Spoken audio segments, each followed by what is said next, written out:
There's something different about people who still remember phone numbers by heart. Maybe it's the way they can recall strings of digits without reaching for their phones. Maybe it's how they pause before dialing, their fingers moving with muscle memory across an invisible keypad.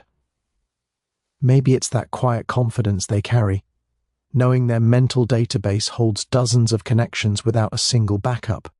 Because memorizing phone numbers didn't just fill your head with digits, it forged a specific type of psychological resilience that experts are only now beginning to understand. And by the end of this video, you're going to see why this seemingly outdated skill created some of the most cognitively adaptable people alive today. Let's start with something most people get completely wrong. Modern wisdom says we should outsource memory to our devices, freeing our brains for more important tasks. But people who grew up memorizing phone numbers prove that theory dead wrong. Picture yourself as a 10-year-old standing in your kitchen, the yellow spiral phone cord stretched across the room. Your mother's at work and you need to call her, but the number isn't written anywhere. It's supposed to be in your head. You can feel the weight of that responsibility, the slight panic mixed with determination. You close your eyes and see the sequence, 555-2347. Your finger finds the rotary dial, and you pull it clockwise, feeling the resistance, hearing that mechanical whirring as it returns. Each number takes deliberate effort. You can't misremember. There's no contact list to scroll through, no autocorrect for your memory. Just you and 7 digits standing between connection and isolation. Picture this. Saturday morning, 1987. You're 12 years old and you want to call your best friend to see if they can come over. You pick up the heavy receiver, feel its weight against your ear, and listen for the dial tone, that steady hum that means the line is ready. You dial 7 digits, each one a deliberate circular pull. 473-8291. The rotary returns after each number with that satisfying mechanical click. You wait through 4 rings, maybe 5, hoping someone's home. This wasn't mindless convenience. It was active memory work. You learned to encode sequences through repetition, to chunk numbers into meaningful patterns, to associate digits with people you cared about. Your brain built neural pathways specifically designed for numerical recall because forgetting meant disconnection. Psychologists call this elaborative rehearsal, the deep processing of information that transfers it to long-term memory. But for you, it was just how you stayed connected to your world. Here's what's remarkable. Your hippocampus was getting a daily workout that strengthened your entire memory architecture. Today's generation saves contacts with a single tap. They never encode the numbers because they don't have to. But you built a mental Rolodex that strengthened your working memory capacity. This wasn't inconvenience, it was cognitive training. Picture this. Power's out across your neighborhood on a Tuesday evening in 1992. You're 15 and your mom needs to call the electric company. The cordless phone is dead without power, but the old kitchen wall phone still works because landlines carried their own current. Your mom can't find the number. You watch her flip through the massive yellow pages under candlelight, fingers running down columns of tiny print, squinting to read company names alphabetically organized. This wasn't digital helplessness. It was resourcefulness. You learned to navigate physical information systems, to alphabetize in your head, to understand that knowledge existed in tangible forms you had to actively seek. Sometimes you found the number and memorized it right there because writing it down in the dark was impossible. Neuroscientists call this environmental problem solving, the ability to work within constraints rather than expecting instant solutions. But for you, it was just Tuesday. Here's what's remarkable. You developed frustration tolerance and multi-step solution planning simultaneously. Kids today ask Siri or Alexa for any information they need. They expect instant answers delivered without effort. But you learn that sometimes you had to work for connection. This wasn't primitive technology, it was patience training. Picture this. You're 17, 1995, and your car breaks down on a highway exit you don't recognize. There's a payphone outside a gas station, its metal cord curled tight against the weathered booth. You check your pockets and find 3 quarters. You have one shot at this. You need to call your dad, but the collect call option costs more. You stand there, quarters sweating in your palm, reconstructing his work number from memory. Area code first. Then the prefix you know is 638. Then, what?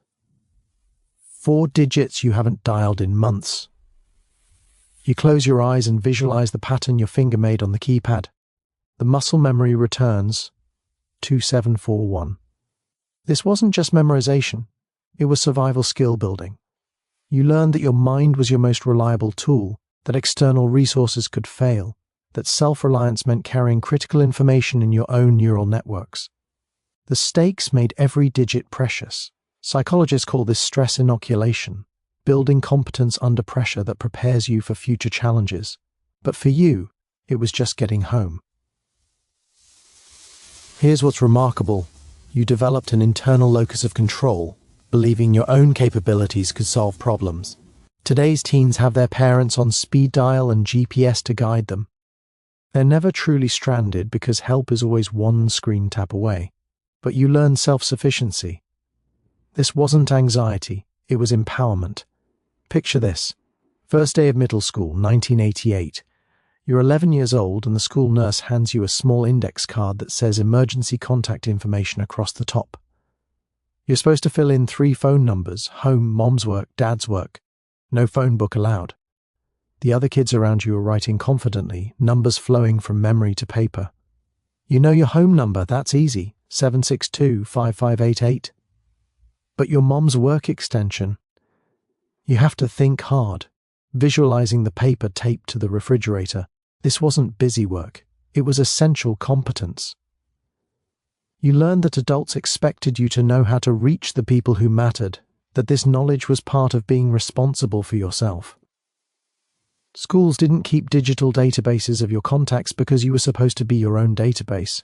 Neuroscientists call this executive function development, the cognitive skills that allow you to manage information and regulate behavior independently. But for you, it was just being a capable kid. Here's what's remarkable. Children who memorized critical numbers showed better overall academic performance. Modern students have their information stored in school systems and parent portals. They're never required to hold it themselves. But you internalize what mattered. This wasn't rote learning, it was self-knowledge. Picture this. Saturday afternoon, summer of 1990. You're 13 and you want to bike to your friend Mike's house across town. Your mom says okay, but you need to call when you get there. You don't have Mike's number written down. You know it though. You've dialed it 50 times. 829-3456. You pedal through your neighborhood, across the main road, past the elementary school, arriving 20 minutes later, sweaty and thirsty. Mike's mom lets you use their kitchen phone, and your fingers punch in your home number without conscious thought. Your mom answers on the 3rd ring. I'm here, you say. Independence confirmed. This wasn't hovering supervision, it was calibrated freedom. You learn to navigate the world alone while maintaining a connection thread, to be trusted with responsibility that had real-world consequences, to prove your reliability through action. The memorized numbers were your safety net and your badge of competence. Psychologists call this secure autonomy, the balance between independence and connection that builds healthy self-reliance. But for you, it was just being allowed outside. Here's what's remarkable. Kids with unsupervised outdoor time showed significantly better spatial reasoning and risk assessment. Today's children carry phones with location tracking and can be reached instantly. They're monitored constantly because technology makes surveillance easy. But you operated on trust. This wasn't neglect, it was respect. Picture this. Tuesday after school, 1986. You're 9 years old and you're trying to memorize your grandmother's new phone number because she just moved. Your mom writes it on a sticky note attached to the fridge, 416-887-2331. You stare at it, then look away and try to recite it. 416-88 what? You look again. 887. You create a pattern. 4 + 1 = 5. Skip to 6. 2 8s and a 7. 2 3s and a 1. Over the next week you call her 5 times, dialing from memory each time until looking at the sticky note feels unnecessary. This wasn't tedious practice. It was neural pathway construction. You learned that memory is built through repeated retrieval, that effort today creates effortless recall tomorrow, that your brain rewarded you for the work. Each successful recollection strengthened the connection. Neuroscientists call this spaced repetition and retrieval practice the most effective techniques for long-term memory formation. But for you, it was just calling grandma. Here's what's remarkable. People who regularly practiced memory techniques showed slower cognitive decline in later life.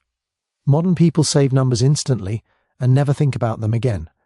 They retrieve contacts by scrolling through lists alphabetically, outsourcing the recall entirely. But you built memory muscles. This wasn't old-fashioned, it was brain training. Picture this. Thursday morning, 1991. You're 10 years old and you wake up sick, fever making your head heavy and your throat raw. Your mom left for work an hour ago, your dad is traveling. The babysitter isn't coming until noon. You need to tell your mom you're not going to school. You shuffle to the kitchen phone, squinting against the bright morning light through the windows. You know you need to call her work number. It's different from home. You think hard, area code 503, then 655, and finally, you visualize her writing it down months ago, 4900. This wasn't emergency protocol. It was practical responsibility. You learned that adults had multiple locations and multiple numbers, that reaching them required you to maintain a mental directory organized by context, that being capable meant knowing how to access help when you needed it. Your memory held the architecture of your support system. Psychologists call this contextual memory organization, the ability to categorize and retrieve information based on situational needs. But for you, it was just knowing where your mom was. Here's what's remarkable. Children who could independently contact caregivers showed better emotional self-regulation under stress. Kids today have parents stored as single contacts with multiple numbers listed. They just press mom, the phone tries each option. But you knew which number for which situation. This wasn't complicated, it was competent. Picture this. Friday evening, 1989. You're 14 and you need to call about a school project due Monday. Your older sister is on the phone in the hallway, cord stretched into her room, door closed. You can hear her laughing. You wait 10 minutes, 20. You knock on her door and she waves you away. You sit on the floor outside her room, back against the wall, chemistry textbook open on your lap. But you're not really reading. You're waiting. 35 minutes pass before she finally says goodbye. You jump up, grab the receiver while it's still warm from her hand, and dial your project partner's number from memory. This wasn't wasted time, it was delayed gratification training. You learned that resources were shared and limited, that your needs weren't always immediate priorities, that patience was required to get what you wanted, that frustration was something you managed rather than avoided. The scarcity of phone access taught you to value connection differently. Neuroscientists call this frustration tolerance and impulse control, executive functions critical for long-term success in life. But for you, it was just waiting your turn. Here's what's remarkable. Teenagers who experienced resource scarcity showed better planning skills and time management.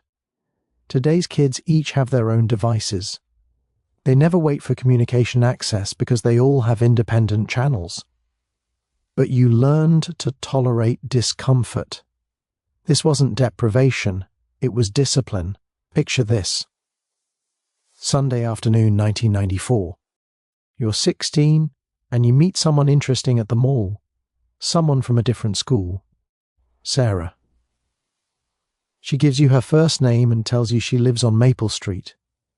No paper to write it down, no way to save it. She says, "Just look me up." You get home an hour later and immediately grab the phone book, flip to the residential section, scan through the S surnames. You find 7 families with her last name. None list first names, just initials.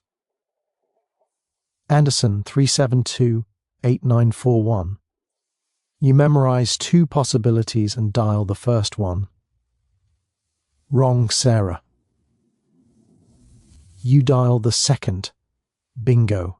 This wasn't social awkwardness. It was investigative persistence.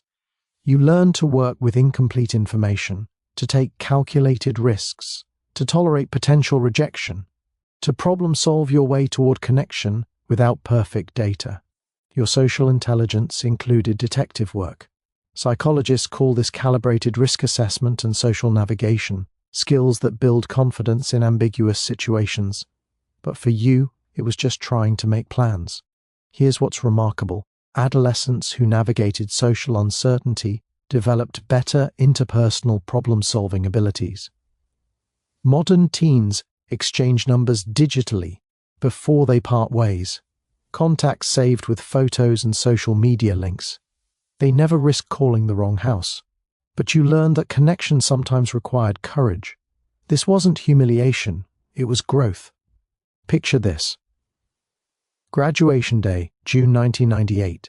You're 18 years old, standing in a crowded gymnasium in your blue polyester gown, the air thick with excitement and hairspray, and the camera flashes of proud parents. Your best friend since 3rd grade stands next to you. You've known her number for a decade, 735-8264. You've dialed it hundreds of times, called about homework, about breakups, about nothing at all. Now you're both leaving for different colleges in different states. She turns to you and says, "Promise you'll still call." You don't need to save her number because it's woven into your memory, as permanent as her voice, as familiar as your own address. This wasn't sentimental nostalgia. It was meaningful permanence. You learned that the people who mattered became part of your internal landscape, that carrying their numbers meant carrying them with you always, that memory was an act of love and commitment. The numbers represented relationships you valued enough to encode in your mind. Neuroscientists call this emotional memory consolidation, the way personally significant information becomes deeply embedded in long-term storage. But for you, it was just friendship. Here's what's remarkable. People reported feeling more connected to relationships they could recall without digital assistance. Today's friends are entries in contact lists that sync across devices. Numbers change, get updated automatically, require no active maintenance, but you held people in your head. This wasn't data storage, it was devotion. But some experiences cut deeper. Consider the night in 1993 when you were 12 years old and your parents were getting divorced. Your dad had moved to an apartment across town 2 weeks earlier. You were staying with your mom, but you needed to hear his voice. It was 9:30 on a school night. The house was quiet. Your mom was in her room. You picked up the kitchen phone, the one with the extra long cord, and carried it into the hallway closet, sitting on the floor among the coats that smelled like your family before everything broke. You dialed his new number in the dark. You'd memorized it the day he left, because losing the connection to him felt like losing him entirely. 648-3792. Each digit was a lifeline. The phone rang 3 times before he answered, his voice surprised and warm. You didn't say much, just that you missed him, that you wanted to say goodnight. He understood. You hung up knowing you could reach him whenever you needed, that 7 digits connected you across the distance that felt impossible. This imprinted something profound. Memory could preserve connection when everything else was falling apart. But that comfort existed alongside something darker. There was the anxiety of forgetting, the fear that if you lost those digits, you'd lose access to the people you needed. You checked yourself constantly, rehearsing numbers in your head before sleep like prayers. You carried the weight of remembering because forgetting had real consequences. No cloud backup, no automatic sync, just you and the possibility of permanent disconnection. This created people who hold both truths. Connection is precious and fragile. Memory is powerful and unreliable. Self-reliance is empowering and exhausting. You can hold what matters and still fear losing it. This complexity might be their most valuable inheritance. Let's return to that moment when you're standing in your kitchen right now, your smartphone sitting on the counter. Someone asks, "What's your mom's number?" And without thinking, without reaching for your phone, you recite it. The same 7 digits you've known for 30 years. Area code optional, but the core sequence is permanent. 5552347. It flows out of you like your own birthday, like your childhood address, like the lyrics to songs you haven't heard in decades but still know every word to. The person looks at you with surprise, maybe even confusion, because they've never memorized a phone number in their life. These people carry something the modern world desperately needs. They remember what it felt like to hold information internally, to be their own database, to strengthen their minds through regular use, to value what they took effort to learn. They're living proof that resilience is built, not born. That competence comes from practice, not protection. That the best gift isn't a smooth path or unlimited convenience, but the capability to function when systems fail. That memory isn't just storage, it's identity. In a world of infinite digital assistance, constant connectivity, instant information access, and outsourced cognition, they stand as evidence of another way. Not perfect, not without costs, but a way that produced people who can think without devices, who can recall without searching, who can navigate disconnection without panic, who understand that your mind is the one tool that's always with you. They grew up in an analog world where memory was mandatory, where 7 digits could mean everything, where your brain was your most reliable technology. And somehow, they learned to hold it all. The numbers, the connections, the responsibility, the fear of forgetting, and the quiet pride of remembering. They still carry those sequences in their heads, little strings of digits that connect them to people and places and versions of themselves that no longer exist except in recall. And when everything else fails, when batteries die and networks crash and clouds disappear, they'll still know how to reach home.